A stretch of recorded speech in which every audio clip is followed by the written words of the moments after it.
Epperly, a founder and CEO who's ready to rewrite the definition of imposter syndrome. I created Who Made You the Boss to let you know that you're not alone. If you've been wondering whether your burnout is actually a sign toward evolution, or if perhaps there's something more to these challenges we face as leaders, creatives, and entrepreneurs, you're in the right place if you're looking to embrace the challenges you once perceived as negative, if you're ready to own your entire story, and if you're working to level up your business in ways you never thought possible. You'll learn all of this and more by listening in and doing the hard work you know you were meant to do. So let's get started together today on Who Made You the Boss.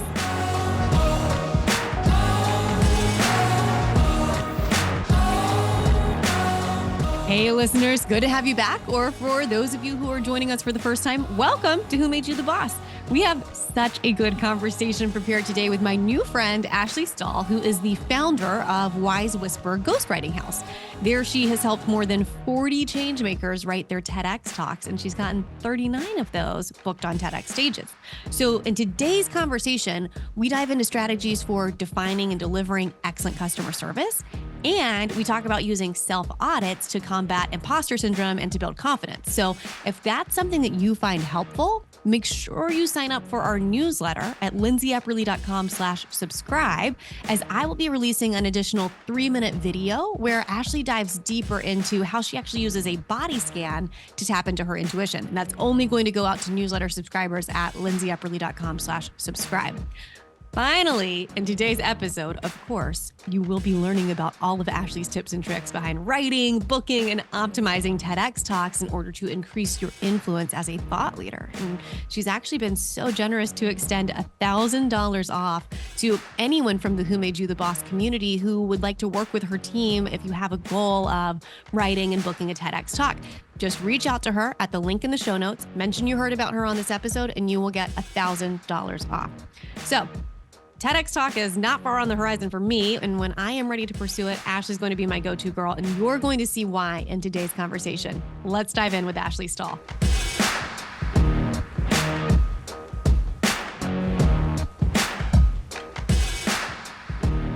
All right, Ashley, I am so excited to welcome you today to Who Made You the Boss.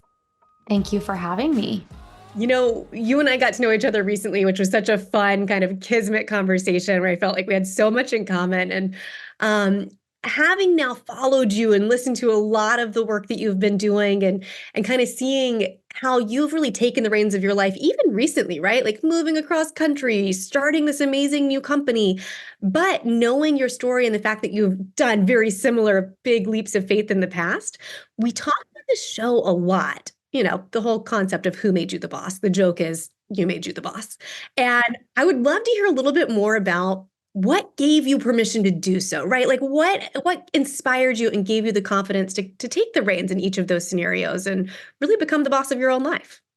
Yeah, I grew up with a dad who was an entrepreneur, and he was just as helpful as he was not so helpful. And I think that's how it is with parents. You know what I mean? Like, yep. He was helpful in the sense, he's such a fun creature of a man, but he was helpful in the sense that he was very experimental. So I grew up in a house where there's a lot of Instagram thingies that say, just start. Like, I did not need that message. All I saw was a parent just starting. And he would communicate about starting very lightly. Like, oh, just try it. Who cares? If it doesn't work, you just try the next thing. And so I grew up in an environment where if you have an idea, just go see. If you lose a little money, you're learning anyway. You're paying for education. And so he really got me light on my feet with ideas and with trial and error. What I didn't see as much with him, he created a financial firm when I was a kid. It was the biggest financial firm west of the Mississippi. And he dropped out of college and did this. And he ended up having incredible amounts of wealth and then losing everything, almost claiming bankruptcy when I was around 7. And much of my life was watching him reinvent himself. So there was that experimental permission that I saw. And as a kid, you don't see the sad side of it, right? Like, you're not registering that he lost a business that he did. But I did eventually understand his sadness, his stress. What wasn't modeled for me was sustaining. And it's interesting because nobody really talks about that. Like, so many people need the message of just start, which I didn't need. But what the message I needed was don't start so hard that you can't sustain. Like Yeah. start softly. Because I'm a rocket when I want to do something.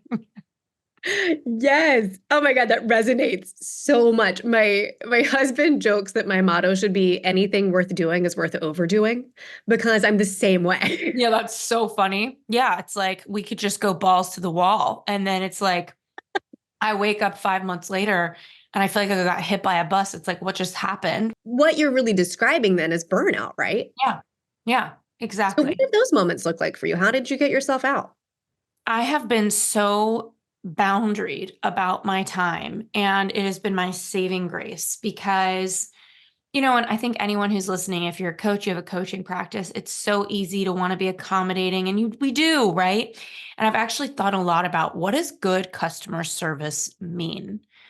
Um, I recently had a client who wanted like a check-in call. He wanted like an hour check-in call, but before he asked for it, he had shared that he was so impressed with what we were doing for him. So he just wanted some hand-holding, for lack of a more diplomatic term, and I really just didn't have the bandwidth for it. It wasn't in our paperwork. And this sent me into this customer service thing of what does it mean to be excellent?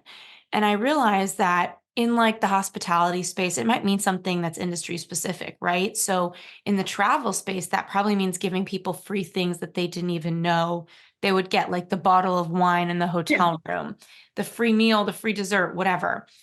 But in the services space and where I am with what I'm doing, I've really reflected and I've decided it's not about giving my customers things that I didn't agree to give them, like an hour check-in call to coach them.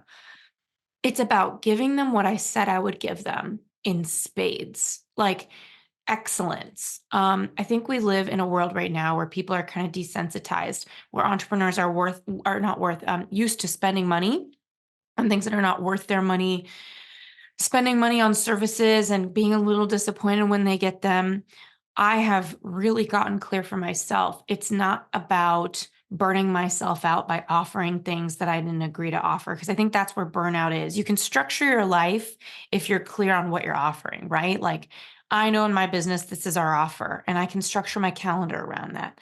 But the things that get me in the cracks of my calendar are the things that are not on tap, right? That I suddenly start doing. So I have become so committed to being the best. So we write and we book TEDx talks right now. We place people for TEDx. And I have committed to delivering the best speech somebody has ever possibly imagined themselves being able to give. And lately, we closed out 6 TEDx talks last week. The tears in the client's eyes, the delight that they had. And we write their speech over 2 months in 4 Zoom calls. We pull everything out of them. And to feel like in 4 calls, I was able to help my team pull magic out of them. And they always say, I want it to sound like me. And I always say, well, we want it to sound way better than you. We love you, but we want it better than you. And so for us to be able to write talks that they can walk away thinking, oh, wow, you get what you pay for. We paid for excellence and we got excellence. To me, that is customer service. So I think every business needs to make that decision, but I think that's really tied into burnout, because burnout is what happens when you have poor boundaries and you overgive. And overgiving happens in business when you A, can't manage or calculate your time properly, or B, you're giving away your time for free. Yeah. And so I've gotten really clear about that. That is so helpful. And I really want to dive into the conversation around TEDx because you have so much cool experience with it. And I have so many questions, just, asking for a friend myself.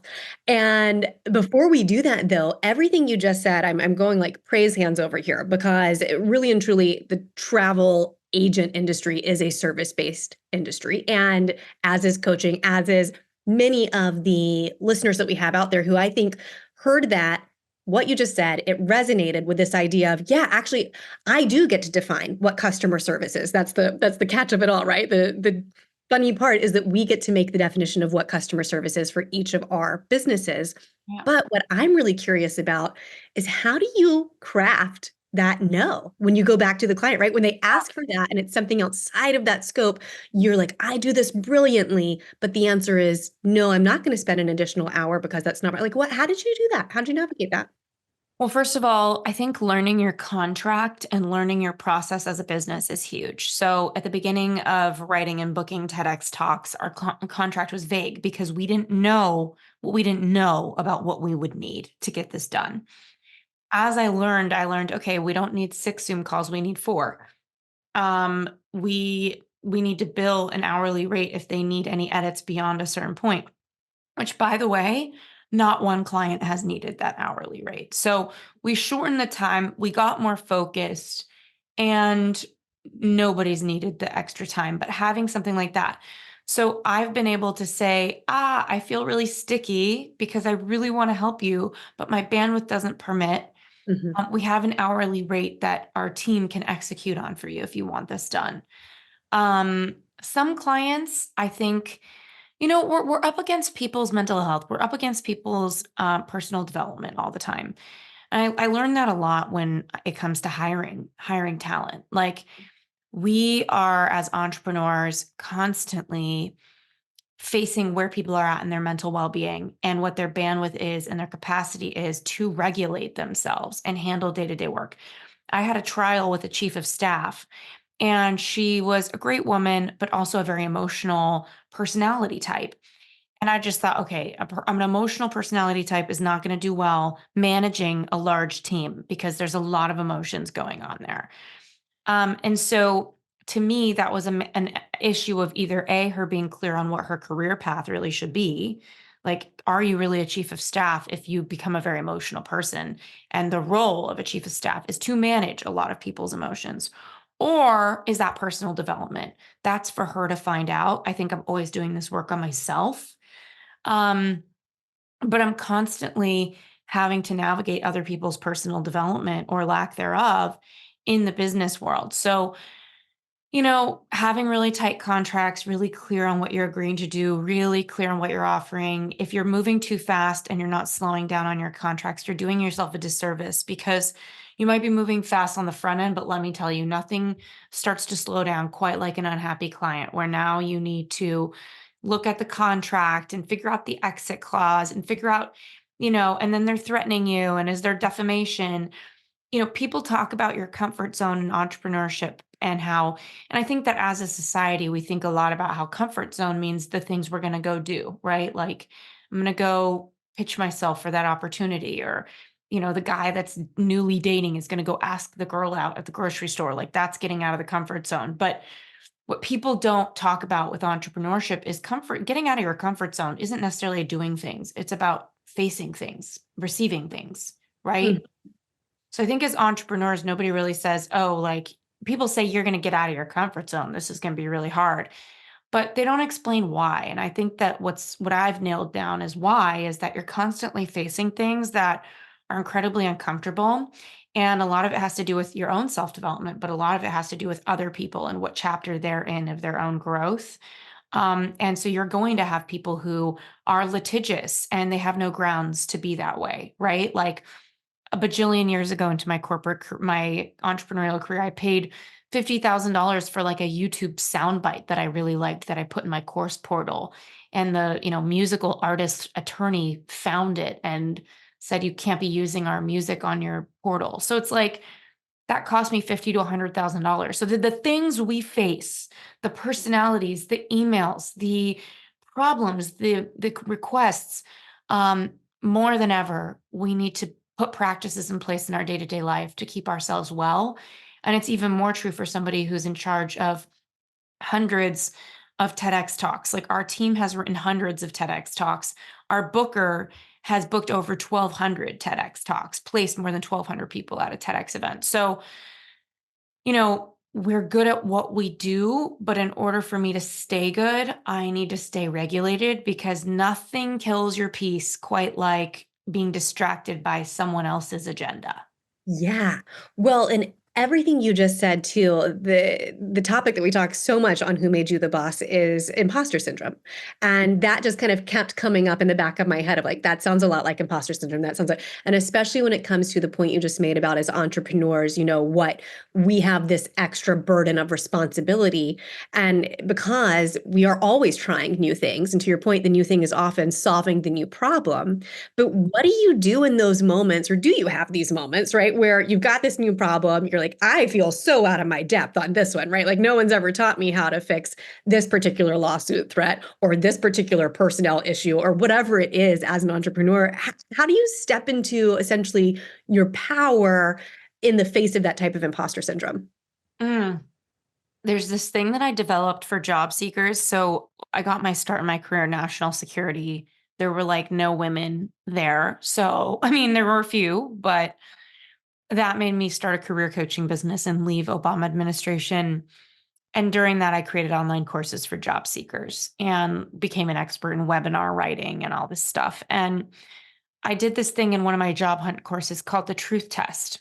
Mm-hmm. And job seekers feel imposter syndrome too. So when it comes to writing their resume, I would always tell them, like, your resume is not a place for you to regurgitate everything you've ever done. It's a marketing document. You are marketing yourself. Put what's relevant. And so I was telling people would put what's relevant and they would feel like an imposter. And so I'd say, well, you need to do a truth test. Were you at X company from this month to this month? Yes. What where was your job title this? Well, no, but what I was really doing was that. Okay, well then you can reframe your job title, right? Like if you were a marketing coordinator, but you were running events, you could put marketing coordinator, comma, events. Were you a marketing coordinator, comma, doing events? Yes. So it was like doing a truth test with everything. Mm. Um, if they didn't fully manage something, but they co-manage something, that passed the truth test. So I was constantly helping people be honest about their words and not be, manipulative with their words or dishonest. Um, for me, I felt a lot of imposter syndrome when I started my business with TEDx around booking TEDx talks because we're a higher end service. I take a lot of pride in what we're doing. I'm sure there's people out there that write and they whip this kind of business up.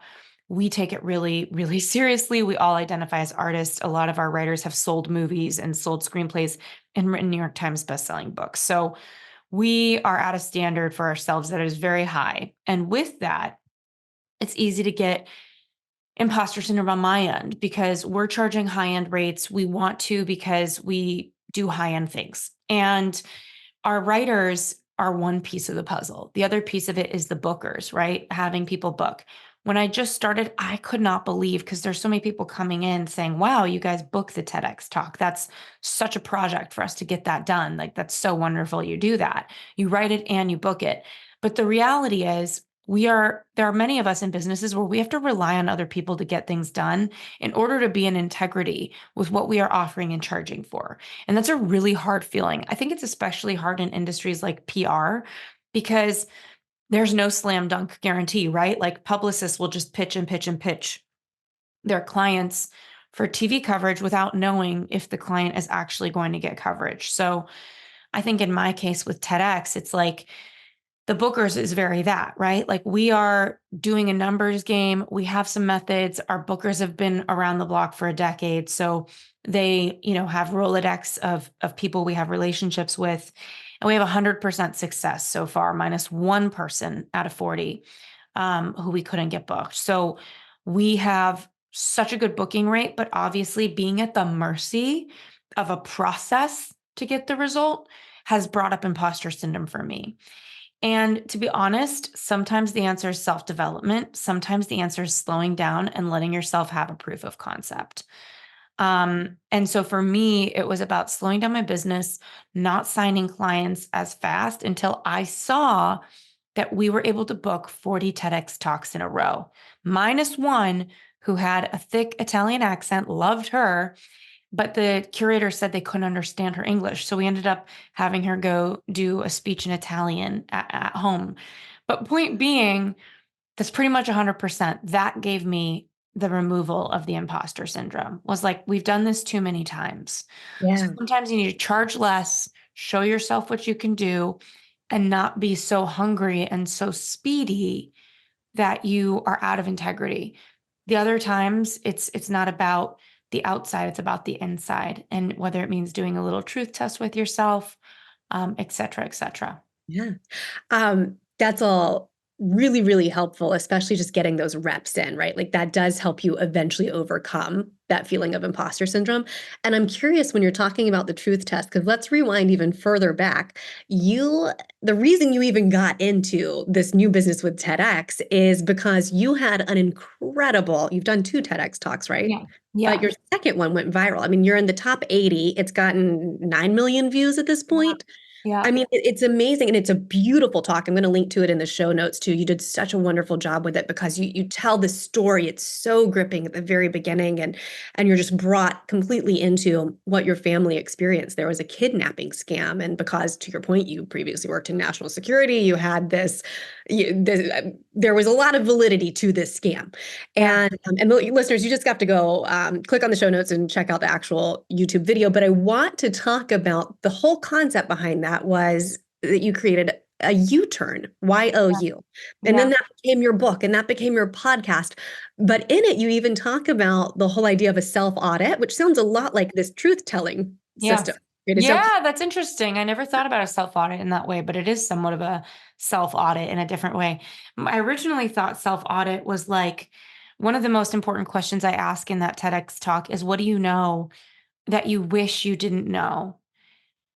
I get that from Women Who Run with Wolves. There's some version of that question that Estes asks. And so I think the self audit is being deeply honest with yourself about what is not working. Because it's so painful sometimes when something's not working that we delay the explosion of what it's going to look like by avoiding it versus saying, I need to handle this now. And so the what do you know that you wish you didn't know? It could be about your personal life, your relationship, it could be about your business, it could be about somebody you hired, whatever it is. Just be honest. I think that's the self audit. But I love what you're saying about for imposter syndrome doing a self audit. Like, even with my TEDx stuff, right? It's like, who am I to be doing this? I'm an author. I have 2 viral TEDx talks, but I was always that girl before I did that stuff. Do you know what right. I mean? And the Yes. girl that I was before I wrote the book, I was always a good writer. I always knew that. Mhm. I've always been more of like a Silverstein than a Sheryl Sandberg. Like I think I mentioned that to you at one point. It's like I I used to read Shel Silverstein under a tree when I was 7. I'd burn through his poetry books. I always wanted to be a poet. And my book, U-Turn, it's called YO U-Turn. It actually opens up with me at my preschool graduation. They told the kids, like, say who you wanted to be when you grow up. And I said, I want to be a poet and I want to be a mom. And it's interesting having a writing business the way that I do now, but I already knew that. And sometimes what your career really is showing the world that you can do what you say you're going to do and being able to escalate in what you're offering because you have the credibility in the outside world to do so. But we have to never forget that who we are at our core was already the person that could do all these things. And we didn't need the illusion and the image to prove it for ourselves. Like sometimes, I think to myself, it took, all 37 years of my life to have this business where we're writing and booking TEDx talks and we have this agency and all these clients that are, a third of them are doctors, psychiatrists, stem cell researchers. Some of them have written New York Times bestselling books. A third of our clients are, executives in corporate. A third are miscellaneous. It's like there's so many different people coming in. And I imagine the girl at 25 that knew she was a good writer wouldn't have felt like she deserved these like very high net worth, high impact people to be writing for them, especially ones who have written New York Times bestselling books. It's like, who am I to be their writer for this TEDx? They only show up to 4 meetings. I write the whole thing with my team. But I think that goes back to what I was saying, where imposter syndrome is a blend of the inner and the outer game, right? Like the outer game is the credibility and the output and proof of concept. The inner game is like really seeing what you can do, really questioning your beliefs, remembering who you've always been, what your core skill set is. My book U-Turn is the message is don't do what you love, do what you are. And the whole book is about not following your passion, but figuring out your zone of genius. Mhm. And I think when you're really in your zone of genius, it makes imposter syndrome a little bit quieter.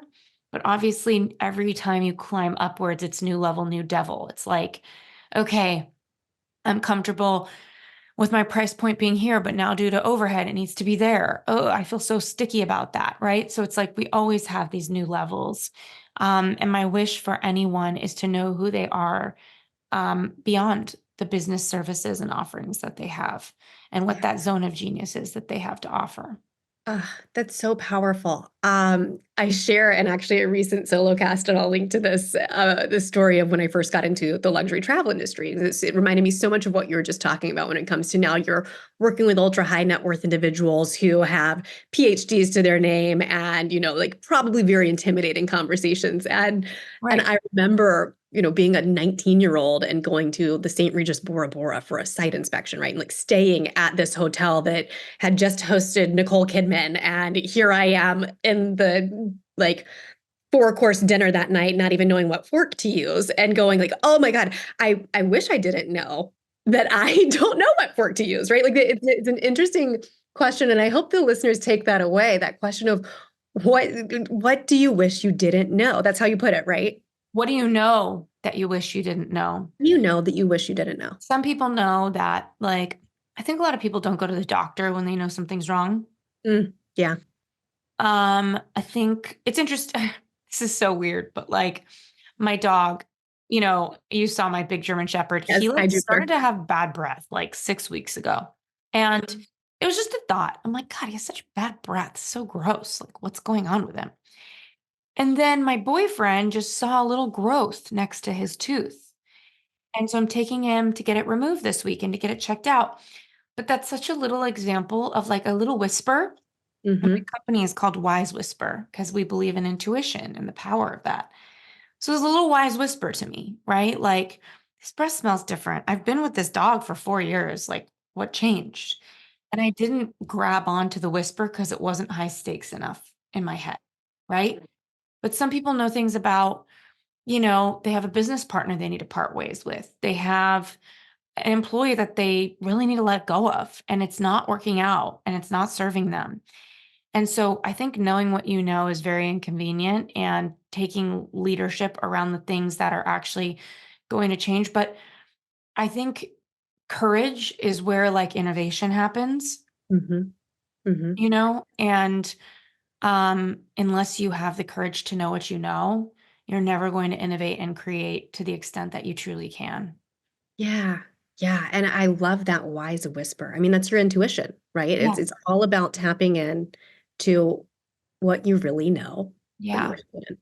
Yeah. Um, I want to talk for just a couple minutes about what you tangibly do to help people with TEDx, because I think our listeners, I'm sure there's someone out there that's listening. I know myself, I feel this. This is why we were first connected, wants to do a TEDx talk at some time in their life, and to be able to work with someone like yourself who has been there, done it, and now is doing it professionally for others.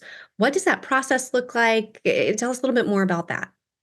Yeah, we take so much pride in being a shortcut for the long cut people. There's so many people who work so hard in their career, and if we're honest, the TEDx process is quite lofty. Like writing the talk feels overwhelming for people, getting it booked feels opaque and confusing for people. So in 4 Zoom calls, we get your talk written for you. And we also get it booked for you. And we make your PowerPoint deck, we make your bio, and we give you title suggestions that are SEO and research backed and optimized for virality. So over 4 Zoom calls, we brainstorm your idea. It's really interesting when people think about TEDx. And one thing I'll offer to everybody is this is I think that there's a lot of TEDx coaches that think about TEDx like, what is your one big idea? Mm-hmm. And I actually think that really stunts entrepreneurs from brainstorming to the extent that they can. Because if you're thinking too much about what is your one thing, you're not thinking about where are you original as a thinker? Like, what is the most original advice you have? What is the most original take you have on something? I think that's the better question than what is your one message worth spreading? I'm sure you could take your big take on something and turn it into a message worth spreading, but the way I see TEDx is like YouTube is owning the house, right? It's a house party. YouTube owns the house, and TEDx is the bouncer at the door. And like we need to think about what TEDx wants to get a talk written and booked, but we think more about what YouTube is going to like to go viral. And so when we work with somebody on these 4 Zoom calls, it's really about, who are you? What do you want this talk to do for you? And not, I really don't ask, what is the one message you want to spread? I don't even think about that. Mhm. Um, I'm more thinking about, where are you original? And I went to graduate school for psychology, and I do a body scan when people are talking to me of, what are they saying to me that feels like I've never heard it that way before? Because those are the things that really move people and get their attention. Um, and then from there, in the remaining 3 meetings, we keep presenting little pieces of drafts that we're writing. The second meeting, we have a third of the draft, and we show them the ideas we have, and usually that goes really well because we've agreed on a direction. The third meeting, we have pretty much a full rough draft. And clients don't realize, like, they see my speech writing team, they see me on the meetings, but what they're not seeing is we're getting together as a huge speech writing squad Mhm. outside of our client meetings Yeah. and bouncing ideas off each other. I'm overseeing things so that clients are delighted by the time they show up to Zoom, and they have minimal feedback usually. And then once it's written, we spend up to 12 months getting you booked. So we always tell people, don't do like a trendy, short-term topic, do something evergreen. A lot of people come in with books that are, they want a book deal, or already have a book deal, or they already have a book out. We tell them, like, if it comes out before your book is done, then you're going to get pre-orders. If it comes out even before that, you can put in your bio something that indicates you're a forthcoming author to let people know they can look. Because that bio on YouTube beneath the TEDx talk is something we write with a lot of intention, because it's where people are really optimizing their lead gen. Those first 80 words are what viewers are seeing. And then it says read more, which nobody really clicks. So we're very intentional about, making sure we don't overstep TEDx's promotional guidelines, and also getting people booked. So the booking process is a whole thing, a whole to do. But once the client shows up for 4 meetings with us and we write their TEDx talk, they are handed off to booking, and they don't hear from us until they get booked on stage. Mm. And then once they get a yes for booking, talks run 3 to 6 months out. So they have plenty of time to prepare. And we have speaking coaches for that. That's amazing. So you've been so generous too to offer our listeners. Is it a discount code that you're doing Yeah. this time? Can you tell us more about that? Yeah. Yeah. We have our application on ashleystahl.com/TEDx, Yeah. or you can just read a little overview, ashleystahl.com/TEDx offer. If you email us or apply and let us know that you found us through Lindsay and through this podcast within 2 months of the air date, we are happy to give you $1,000 off. You just have to let us know you come from Lindsay. So yeah, that's just my gift to anyone who's thinking about TEDx. Thank you. Thank you for offering that. I think that there will definitely be people listening that will want to take advantage of that, myself included. Oh, So we are thrilled to hear all about what you've accomplished and the gifts that you give to entrepreneurs, and how you're able to shortcut for the long cut people, which I can very much appreciate and relate to. Anything else our listeners need to know in terms of connecting with you, following along with the journey, find you on Instagram, all the good stuff?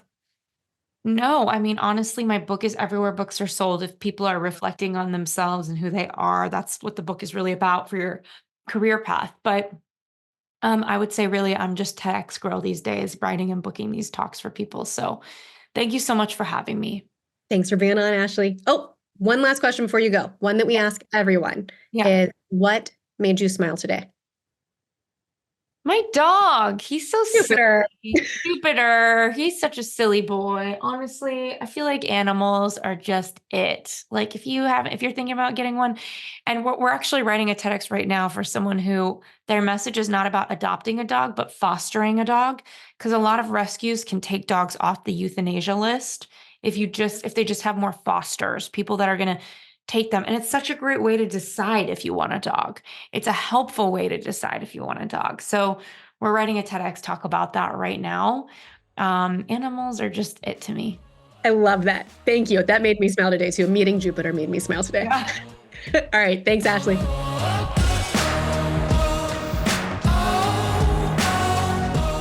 If you've gained some valuable insights from listening to Who Made You the Boss, there are 2 ways we ask our listeners to show us some love. First, share this episode with a friend who you know would benefit. The more we impact others, the more we can grow our resources to impact you. It's a win-win and it helps us a ton.